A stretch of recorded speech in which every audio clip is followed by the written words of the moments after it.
Morning. तो कैसे हैं आप लोग? मैं कृष्णा सिंह आपके अपने यूट्यूब चैनल योर मैथमेटिक्स पर स्वागत करता हूं। तो हम लोग जो है वो ऑपरेशन रिसर्च में एलपीपी पढ़ रहे थे और एलपीपी में हमने ग्राफिकल मेथड देखा था। आज एक नए मेथड्स की शुरुआत करते हैं और हम लोग जो है अब जो देखने वाले मेथड है वो है सिंपलेक्स मेथड। सिंपलेक्स मेथड को समझने के लिए हमें जो है जो एलपीपी दी जाएगी उसका स्टैंडर्ड फॉर्म समझना होगा। तो एलपीपी का स्टैंडर्ड फॉर्म क्या होता है, कैसे स्टैंडर्ड फॉर्म में उसे कन्वर्ट करते हैं, क्या उसमें चेंजेस करते हैं, वो हम लोग आज देखने वाले हैं। बहुत ही शॉर्ट छोटे से वीडियो में आपको आज पहले स्टैंडर्ड फॉर्म बताएंगे और स्टैंडर्ड फॉर्म वेरी इंपॉर्टेंट है। अगर आप स्टैंडर्ड फॉर्म पहले समझ लेंगे तभी आप सिंपलेक्स मेथड की शुरुआत कर पाएंगे। ठीक है, लिखा है standard form of LPP. Any LPP is said to be standard form if it has following characteristics. यानी कोई एलपीपी जो है स्टैंडर्ड फॉर्म में तब कही जाएगी जब उसमें इस तरह की कैरेक्टरिस्टिक हो। ये 3 कैरेक्टरिस्टिक है उसकी, ये देखिए फर्स्ट सेकंड थर्ड हमने लिखा हुआ है। कब objective function should be in maximization, यानी उसका ऑब्जेक्टिव फंक्शन जो है मैक्सिमाइजेशन में हो, तब वो जो है एलपीपी आपका वो स्टैंडर्ड फॉर्म में होगी। सिर्फ इतना ही नहीं, और भी 2 बातें हैं, ध्यान से देखिए। All constants are expressed in a equation by the using slack variable और सरप्लस वेरिएबल। तो इसको हम लोग समझते हैं थोड़ा सा कि objective function should be maximization. अगर मैक्सिमाइजेशन में हमारा एलपीपी है तो ठीक है, नहीं है तो अगर मिनिमम में होगा तो उसको कैसे बदलेंगे, देखिए ध्यान से। अगर आपका मिनिमम में आपको मिला ऑब्जेक्टिव फंक्शन मिनिमम जेड में, तो आप जो है मैक्स माइनस जेड को आप लिख लेंगे जेड डैश, ठीक है, या जेड स्टार जो भी लिखना चाहें। यानी उसको आप जो है निगेटिव से मल्टीप्लाई करके मिनिमम से मैक्सिमम बदल लेंगे, उसके बाद उसको जेड डैश लिख लेंगे। ये जो है मैक्सिमम में कन्वर्ट करने का तरीका होगा। अगर आपका मिनिमम में होगा तो उसे आप जो है मैक्सिमम में ऐसे कन्वर्ट करेंगे।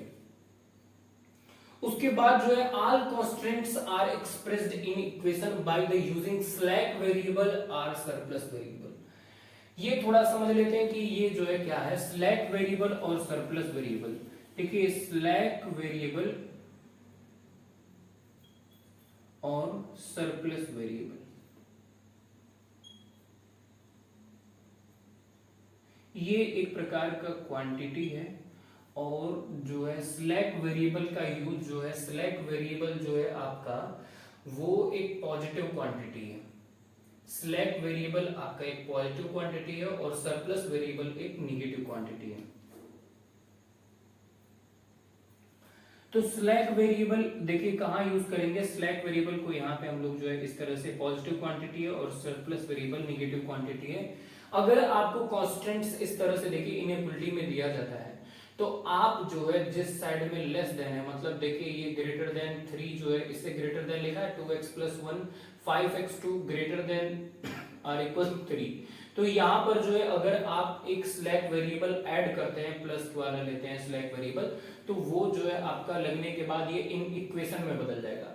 उसके बाद यहाँ पे अगर ये इक्वेशन ग्रेटर देन है तो यहाँ पे नेगेटिव एक क्वांटिटी लेंगे, उसे हम लोग सरप्लस वेरिएबल कहते हैं। और ये जो है आपका इसको लगाने के बाद जो है ये आपका इक्वेशन में बदल जाएगा कांस्टेंट्स। तो ये किस तरह की इनइक्वलिटी दी गई है उसके हिसाब से हम लोग स्लैक और सरप्लस वेरिएबल का यूज करेंगे। ये यहां पर जो है आपका सरप्लस वेरिएबल है और ये जो है आपका स्लैक वेरिएबल है। तो आप समझ गए होंगे इनका जो है कैसे यूज करेंगे और ये कब करेंगे। All constants are expressed in equation by using slack और सरप्लस वेरिएबल, यानी इस तरह से दिया गया इक्वेशन होगा तो उसको इक्वेशन में कन्वर्ट करेंगे। इन इक्वेशन दिया गया होगा, इक्वेशन में कन्वर्ट करेंगे स्लैक और सरप्लस वेरिएबल लगा करके। Right hand side of all constant should be positive. देखिए इसके राइट हैंड साइड में हमेशा पॉजिटिव होना चाहिए। अगर आपका पॉजिटिव नहीं है, नेगेटिव है, तो आप जो है क्या करेंगे, बोथ साइड नेगेटिव का मल्टीप्लाई कर देंगे। तो आपको पता है कि नेगेटिव को मल्टीप्लाई करते ही ये पॉजिटिव हो जाएगा और इनइक्वलिटी जो है चेंज हो जाएगी। तो ये 3 बातें अगर आपका रख रहा है एलपीपी या नहीं रख रहा है तो आपको इस तरह से कन्वर्ट करना पड़ेगा। इस तरह से करने के बाद जो आपको एलपीपी मिलेगी वो अगर स्टैंडर्ड फॉर्म में होगी। देखिए कई कई किताबों में आपने जो है बिगेम वो आर्टिफिशियल वेरिएबल वगैरह देख रहे होंगे, या देखे होंगे तो आर्टिफिशियल वेरिएबल जो है सिंप्लेक्स मेथड के कुछ स्पेशल मेथड बिगेम वगैरह में लगता है। अभी जो मेथड मैं बताने वाला हूं उसके यूज के लिए यही स्टैंडर्ड फॉर्म यूज किया जाएगा। तो आई होप ये चीजें आप समझ गए होंगे। अब इसको एक छोटे से न्यूमेरिकल के फॉर्म में देख लेते हैं, फिर जो है अगले वीडियो में हम लोग जो है सिंप्लेक्स मेथड से एलपीपी को सॉल्व करना देखेंगे। तो यहाँ पे देखिए दिया गया है, जिस तरह से मैंने एक जो है इस तरह की एलपीपी बनाई है कि इस पे जो है ये सारे सिस्टम फॉलो हो जाए। जैसे मैंने लिखा है transform LPP into standard form, यानी ये जो एलपीपी दी गई है इसको आप स्टैंडर्ड फॉर्म में करिए।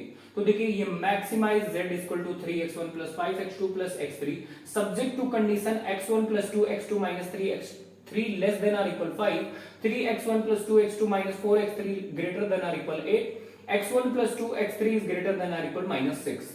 अब इसमें ध्यान से आप देखिए तो पहले हमारा काम जो है वो मैक्सिमाइज चेक करना है, जो मैक्सिमाइज पहले से है। अगर नहीं होता तो हम लोग निगेटिव का मल्टीप्लाई करके उसको डैश में बदल लेते, लेकिन ये पहले से है, समझ रहे हैं। तो इसलिए जो इसको छोड़ देंगे।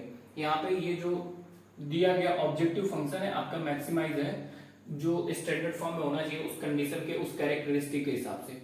उसके बाद जो है आपका उसके बाद हम लोग देखेंगे यहाँ पे जो दिया गया कॉन्स्टेंट्स है। अब इन कॉन्स्टेंट्स में देखिए यहाँ पे जो है कि इसके राइट हैंड साइड में सबसे पहले देख लिया करिए कि सारे पॉजिटिव है कि नहीं। तो यहाँ देखिए ये पॉजिटिव है, ये पॉजिटिव है, ये आपका निगेटिव है। तो इसमें जो है आप निगेटिव साइन का मल्टीप्लाई कर लीजिए, और निगेटिव साइन का मल्टीप्लाई जैसे ही आप करेंगे तो ध्यान से देखिए ये वाला पॉजिटिव हो जाएगा। और इनको जो है आप देखिए ध्यान से कौन सा स्लैक या सरप्लस वेरिएबल लगा के इक्वेशन में बदलिए। तो आप देखिए ऑब्जेक्टिव फंक्शन अगर वैसे ही है तो ऑब्जेक्टिव फंक्शन तो आप लिख लेंगे मैक्सिमाइज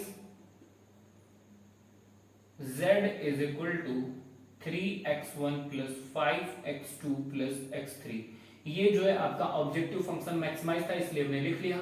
अब सब्जेक्ट टू कंडीशन जो दी गई है उसे हम लोग जो है स्टैंडर्ड फॉर्म में कन्वर्ट करते हैं। तो ध्यान से देखिए जो है कि सब्जेक्ट टू कंडीशन में जो दिया गया है इसमें देखिए ये आपका 5 से लेस देन है, तो 5 से छोटा मतलब अगर इक्वेशन लेस देन में हो तो इधर जो है हम लोग क्या करेंगे, एक स्लैक वेरिएबल ऐड करेंगे।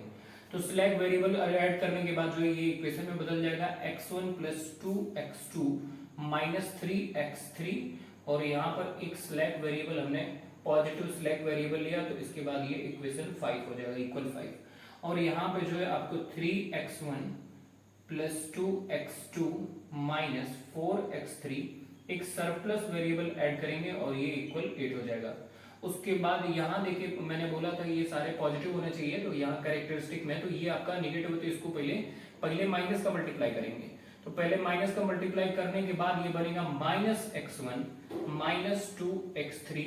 इसकी इनइक्वलिटी चेंज होगी क्योंकि माइनस का मल्टीप्लाई करने से सारी ये साइड में बोथ साइड में, तो ये इनइक्वलिटी चेंज हो जाती है। उसके बाद जो है आप इसे इक्वेशन में चेंज करेंगे। इस तरह से करने के बाद तो देखिए यही मैं दिखा देता हूँ कि अगर आप माइनस का मल्टीप्लाई करेंगे तो x1 प्लस 2x3 और यहाँ पे ये आपका हो जाएगा लेस देन आर इक्वल, इसकी इनइक्वलिटी चेंज होगी तो ये 6 बन जाएगा कन्वर्ट होकर के।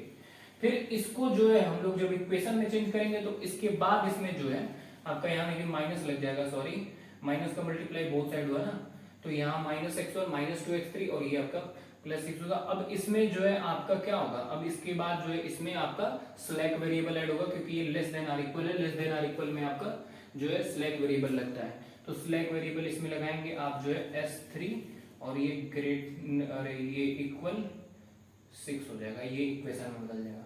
उसके बाद जहां यहाँ x1 वेयर जो है x1 x2 x3 ये जो है आपका ग्रेटर देन आर इक्वल 0 होगा, और यहाँ पर जो आपको दिया गया है s1 और आपका s3 ये जो है स्लैक वेरिएबल है, s1 और s3 स्लैक वेरिएबल है। क्या है, स्लैक वेरिएबल। और s2 जो है आपका सरप्लस वेरिएबल है।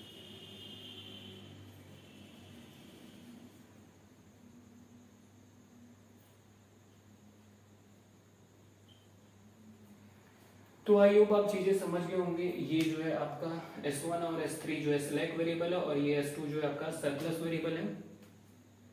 कोई डाउट नहीं होगा। और ये जो है स्टैंडर्ड फॉर्म बहुत ही इंपॉर्टेंट है, अगर आप इसको ध्यान से समझें तभी जो है सिंपलेक्स मेथड आपको समझ में आएगा। इसको पहले स्टैंडर्ड फॉर्म में कन्वर्ट करना होगा। तो ये 3 कैरेक्टरिस्टिक इंपॉर्टेंट है, याद रखिएगा। और मिलते हैं नेक्स्ट वीडियो में। Thanks for watching this video. स्वस्थ रहिए, मस्त रहिए। Thank you.